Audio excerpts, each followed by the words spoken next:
At the beginning of grade 12, my grandfather's health began to decline. We were very close, and since he didn't speak English, I spent a lot of time at the hospital translating for him. I had to explain to his nurses when he was hungry, in pain, or just uncomfortable. I had to explain why he was being wheeled out of his room for an x-ray, why he had to get a gastroscopy, why he needed a catheter to monitor his fluids. I also had to translate more difficult concepts to his healthcare team. I had to explain that he didn't want to be in the hospital. He just wanted to be at home.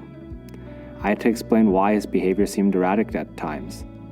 The constant coming and going of the healthcare team was unsettling for him.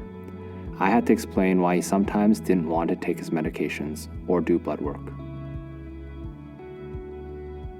It was hard to see my grandfather not be able to speak for himself, and looking back now, I see how important it was for me to translate not only his words to his healthcare team, but his thoughts and feelings as well. That experience had a big impact on me as I graduated high school. I knew I wanted to do something in healthcare, so I started a physiology undergraduate program. I was looking for ways to be involved and randomly saw an advertisement for the Greater Edmonton Health Advisory Council, but at the same time, I didn't quite understand what I had to offer. Did I represent youth, minorities, elder care? A few months later, I was accepted to medical school and eventually began to realize what I could contribute. In the same way that speaking both English and Choctaw allowed me to translate for my grandfather, I could act as a translator between the healthcare system and the general public because I lived in both worlds.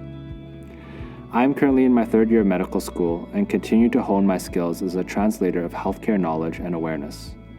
The Health Advisory Council helps me to stay engaged in both the patient and family experience and the medical system so that I can continue to bring a unique perspective to both.